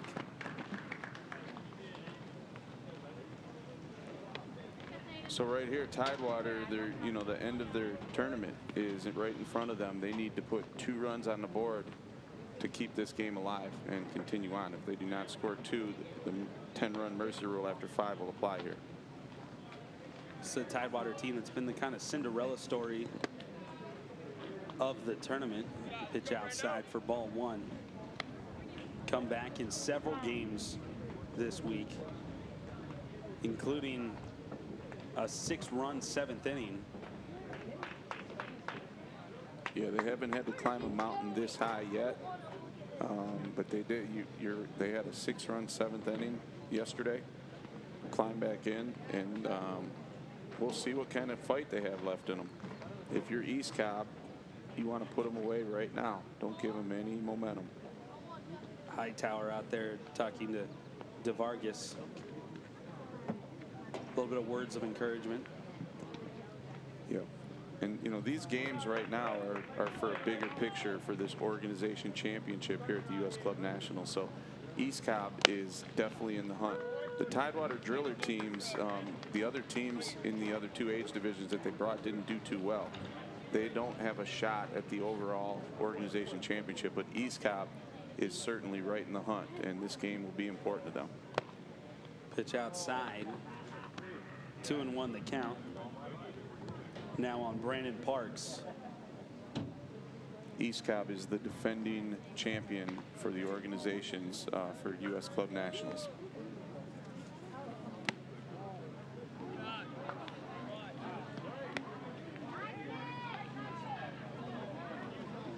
Parks' 2 sisters out here this week, Brittany and Brianna.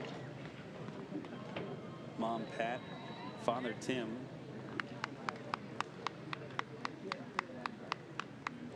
It's the offering from DeVargas. That one caught the corner. Parks thought it was a ball. Chucked his bat, Domingo Ayala style.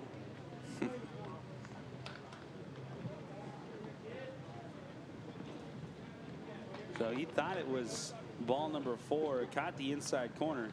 He tried to sell that one. It was a curve ball. We'll reset here as the count goes full. DeVargas checking the runner over at first. It's a good take, really, there. Down this many runs, but now you got to finish your at bat.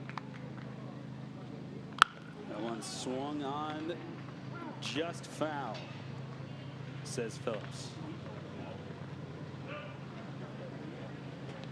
So everybody resets here once again. Nobody out here in the top of the 5th.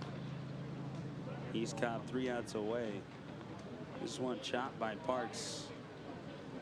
Inches to the right of first base. Looked like it was close. we have a 4-man crew out here, so he had a good look at it.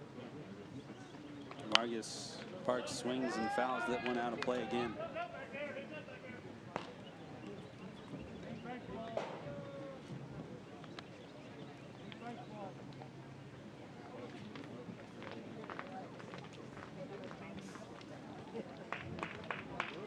Vargas resets. Byram at first. Now one in the dirt, ball number 4. So Parks finally does draw his walk. Good at bat there, battle.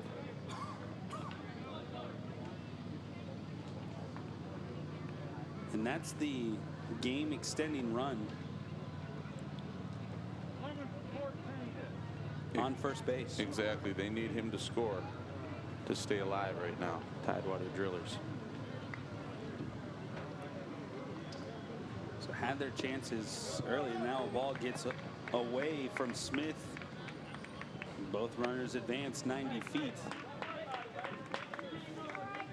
So right now, you know, DeVargas, who's thrown such a great game, this is exactly what you don't want to do. You need to keep attacking the strike zone, make them hit their way on. He's walked a couple guys to start the inning here.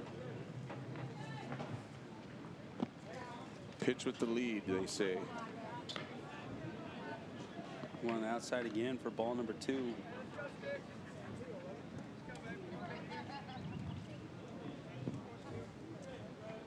DeVargas offers. Misses again. 3-0 now on Jones.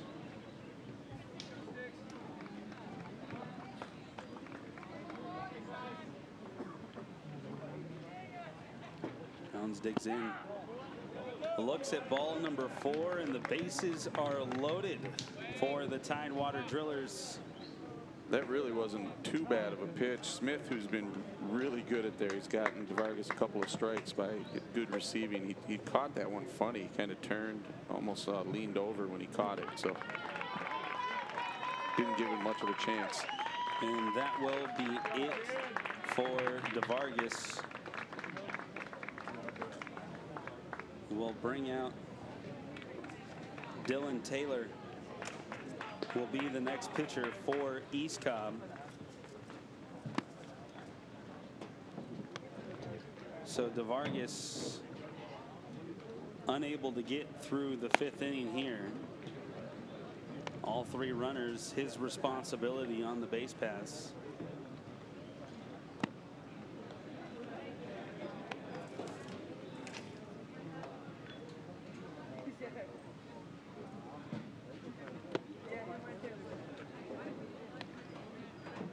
Taylor, a big football and basketball player outside of baseball.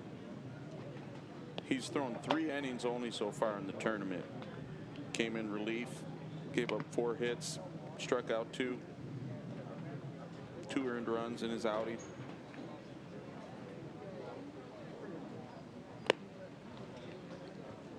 He should be fairly fresh. So Taylor trying to, number 1, get the win. Number 2, maybe prevent the bleeding. The runner standing on second for Tidewater would represent the game extending run, would give us a 6th inning here in East Cobb.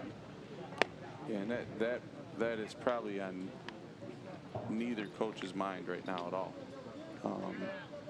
I'm guessing Coach DeMartini for Tidewater is not going to play just to keep it alive. He's going for the big inning right now, try to get back in it. And the Astros just want to win the game, so it's time to just get an out somewhere. So here comes the pitcher, Jack Spates. He's looking to serve up a double play ball, if you ask me. Pitch from Taylor. Outside, ball 1.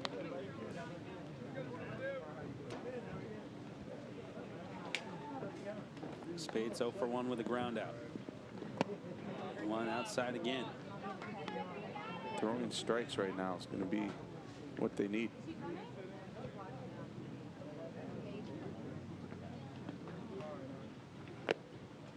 Three straight misses now for Taylor.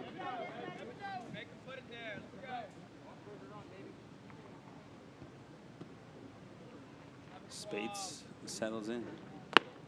Looks at ball number 4, and that will drive in a run. So Spates gets the RBI. And the Tidewater Drillers crawl within 10 now, 13-3.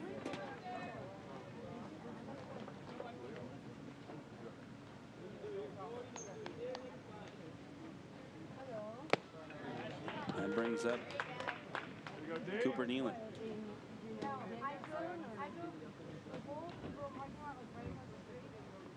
Nealon looks at strike number 2. 0-2 quickly on Cooper Nealon, who did pitch in this game.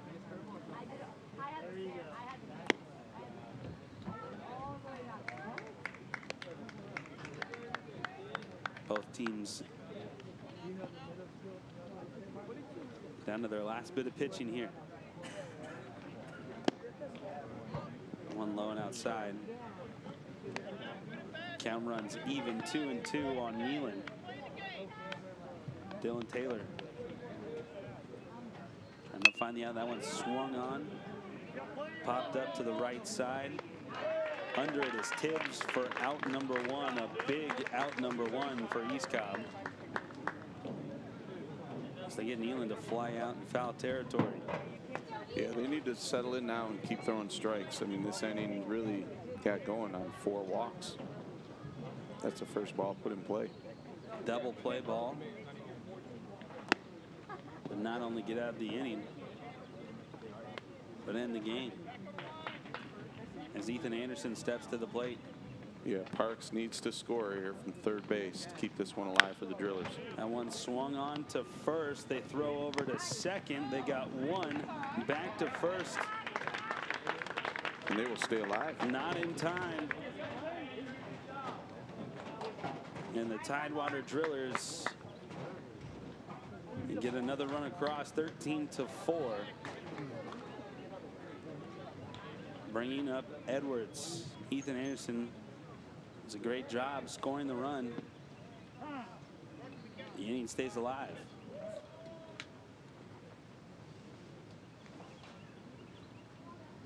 Anderson, the catcher, will get a courtesy runner out there. That will be Shea, the starting pitcher in this game for the Tidewater Drillers. And we mentioned they had some Cinderella games earlier this week, and they were down in the game against the Evo Shield Canes this morning. 3-1, came back to win. They can put runs on the board with their bats. They're the type of team that can get it rolling and stay hot. That's why, you know, East Cobb's got to be careful here, not throwing a lot of strikes. Quickly 3-0 on Kyle Edwards. As the police sergeant of Virginia Beach looks on. The ball outside gets away from Smith, and coming home to score is Jones. Anderson, Shea rather, to second. And Edwards now with another runner in scoring position, another run across, and the lead down to 8 for East Cobb.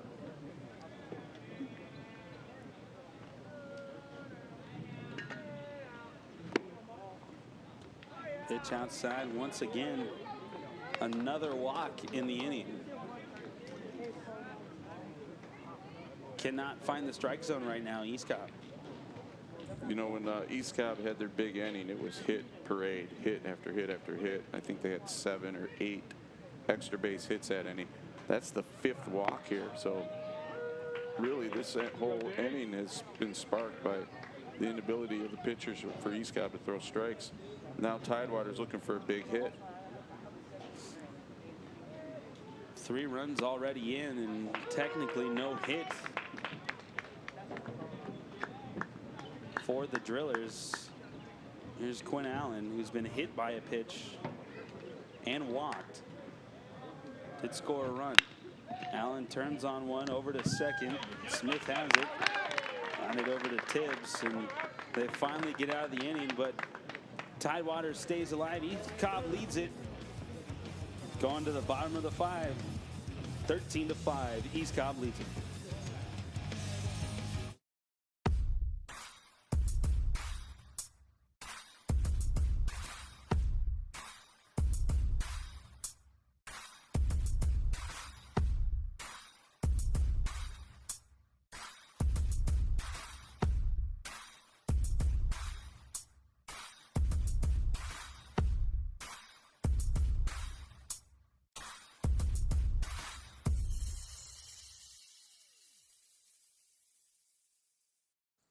So you love your game? So does he. You say ain't nobody gonna work harder? He said the same thing. You get an hour of training in before the sun even comes up? Plenty of early risers out there. You got the gear, they got the gear. You got a secret weapon, this dude doesn't need one. See, this isn't just a game of inches, this is a game of ounces. And the next ounce you give might just be the one the other guy doesn't. Gatorade, rehydrate, replenish, and refuel. Welcome back to East Cobb, Georgia, where the East Cobb Astros lead it here in this 14U championship game, 13-5 over the Tidewater Drillers. Zephyr is pleased to be the official on-field cap of the Triple Crown U.S. Club Nationals. We offer the best combination of quality, customization, and price so you can outfit your team, no matter how big or small. With the best headwear on the field, check out zhats.com for all that Zephyr has to offer. You know, one of the things the players really like about this event, all of these organizations actually get to meet up with the Zephyr rep at Zephyr Hats and design their own hat for this event. The players get them when they show up here in Atlanta. There's a look right there at the Tidewater Drillers Zephyr custom hat. Yeah, there's actually a U.S. Club National logo over on the other side of the cap, and it has the country flag in the back, which up until this year was all USA, but we do have a Canada team in this year, so they have the Canadian flag on theirs. So a quick out number one for the Drillers as the grounder over to Jones at second, and quickly one away for Spates. Jack Spates, the pitcher, coming on in relief, the third pitcher of this game for the Tidewater Drillers. Spates settles in once again, this time on Dylan Taylor. Pitcher versus pitcher here.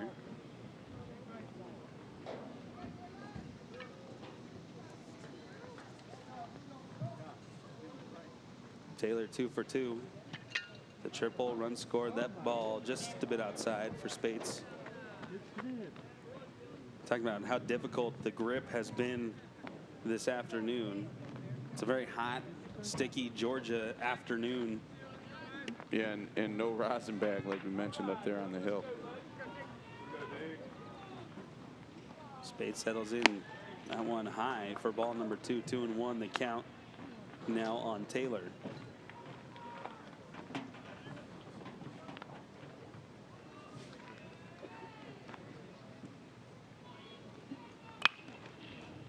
That one swung on and foul.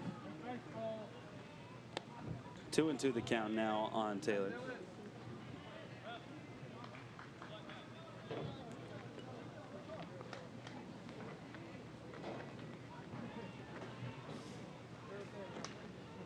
Spates trying to go for out number 2. That one low and in the dirt. Count goes full now on Taylor.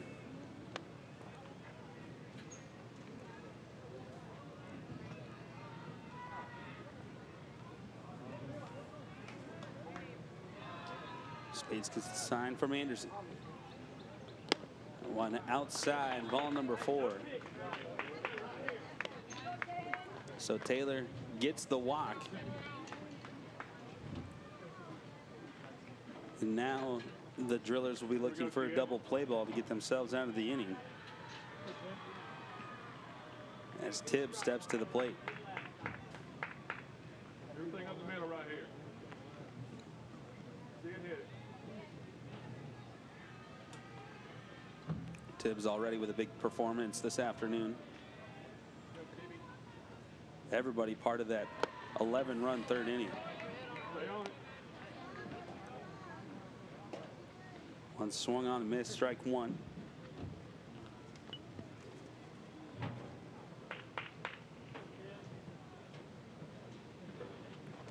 inside. 1-1 the count now on Tibbs. Drive something right here, kid. Barrel to it.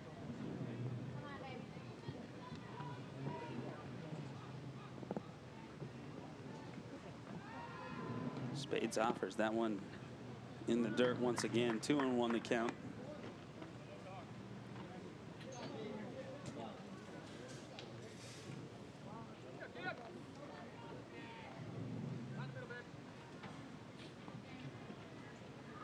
That one swung on, fouled back. Shoulder down and Over to drive. field 2.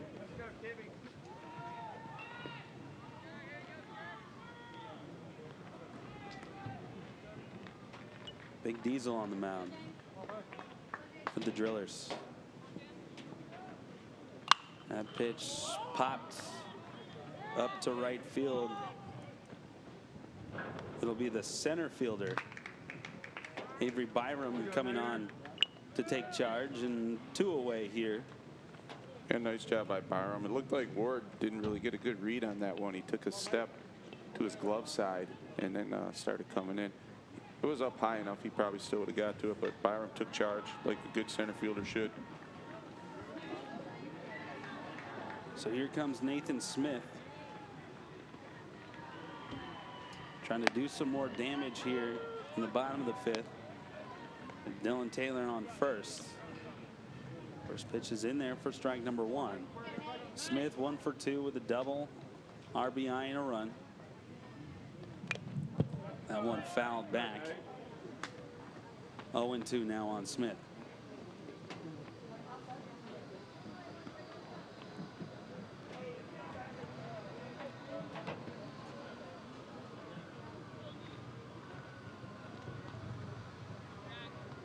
Spates. It's the call from Anderson. That one swung on into left field. Ward is under it, makes the catch for out number 3. So no harm done for the Drillers at the end of the 5th inning. They lead it. Excuse me, they trail 5-13. Let's take a look at how we got to this point. The East Cobb bats came alive in the 3rd inning. Jaden Browning got aboard on an error from Kyle Edwards, and things snowballed from there for the Astros. Browning, everybody scampering over to second base, and Strickland launched one into left field. That one scored Turner and more. Nathan Smith among James Tibbs going back-to-back triples for the Astros. Ian Brooks getting in on the party. That one scored Cameron Neal. Another error for the Drillers just kept it coming. 11 runs total the Astros were able to get in that 3rd inning, and that brings us to our current score. 13-5. East Cobb leads it over the Virginia natives, the Tidewater Drillers. And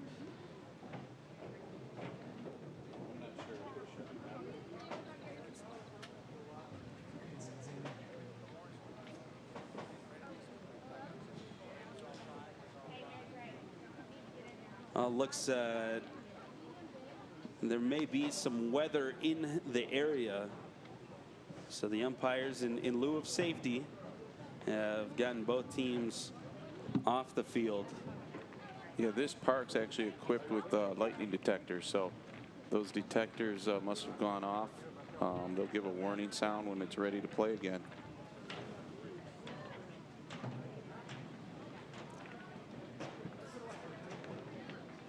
All right, so for now, we will be in a weather delay. We will get you news and hopefully this game back as soon as possible. For now, it's the East Cobb Astros 13, Tidewater Drillers 5.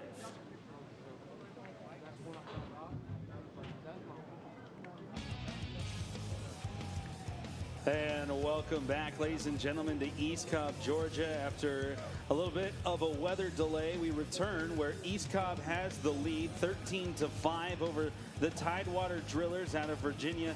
A big third inning, Joe, got him there. Yeah, it all started with a couple mistakes by the Drillers, who have been playing solid baseball throughout the tournament. Once they made those mistakes, the bats of East Cobb came alive. They took advantage of it. They started driving the ball, driving runs in, and didn't stop. 10 hits, 7 extra base hits, 11 runs later, Tidewater Driller was looking up at a big mountain to climb. Yeah, the bats just going in that third inning, and it was DeVargas, the pitcher, who had to sit through all that. And the big weight when he came back out in the fourth, gave up a couple of hits and walks as well for the Tidewater Drillers that extended the game. We talked about those run rules. Yeah, East Cobb actually had a chance to put this one away before the weather delay hit, but they weren't able to get it done. Some walks came through, and Tidewater Drillers got a little bit of life. So this team, remember, in this tournament has already put up a 6th spot in the bottom of a 7th inning comeback win. And they're certainly not out of this with 2 innings remaining. So 2 at-bats. Take a look at Dylan Taylor here, who is back on the mound for the East Cobb Astros.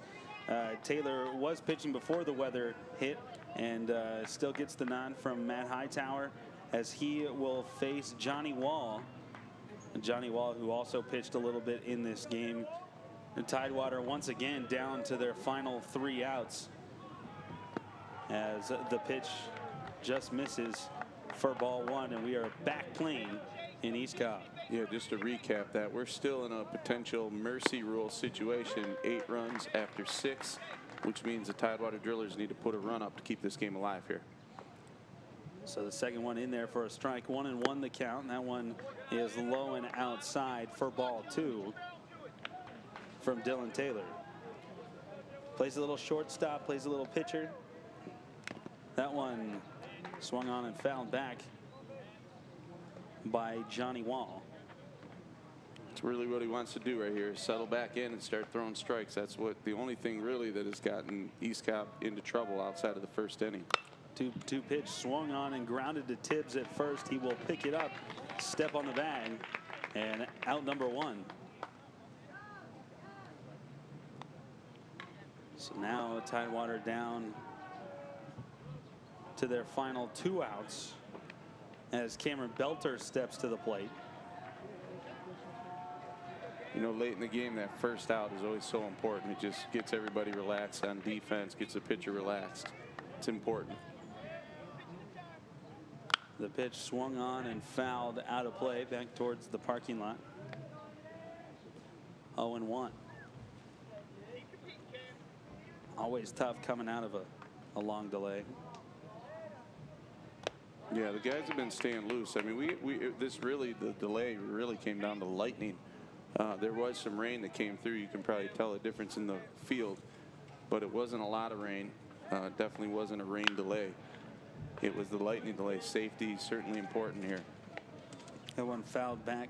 1-2 the count now on Belter.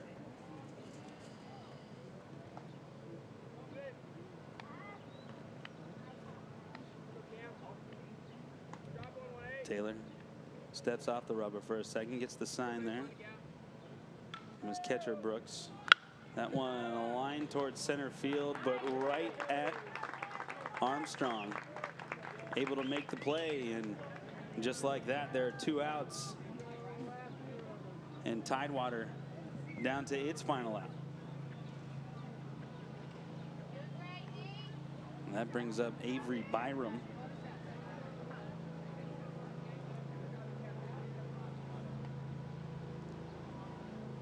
That one swung on, chopped to the pitcher. Taylor grabs it, throws it over to first, and just like that, you have it. The East Cobb Astros are your 2017 14U U.S. Club National Champions. After a long delay here, and you really think about it, these guys waited for over a year now to get some redemption on ESPN, and then it even took a little longer with that delay, but they got it done in the long run. Congratulations, East Cobb. You know, Joe, this started off as a really entertaining game. We thought we were going to get something special through the first couple of innings, but that big third inning, you have to give a lot of credit to East Cobb. Yeah, you know, Tidewater made a couple mistakes there, but the East Cobb bats are strong. They took advantage of it, great swings, and they really took the game over there. The Tidewater team should be proud of themselves. They played a great tournament, but the reigning organization champions get this championship here, and they needed it to stay alive. It's really coming down as an organization cup to the 5-star Tigers out of Florida or East Cobb baseball, and they need these wins. So for Joe Santilli, I'm Thomas Hoppins saying so long from East Cobb, Georgia, where the final score is East Cobb 13, Tidewater Drillers 5. All games airing on the ESPN networks are streaming live on the ESPN app, or to watch this entire game on replay, as well as other games on our family of ESPN networks. Log on to watchespn.com or download the Watch ESPN app. This has been a presentation of ESPN.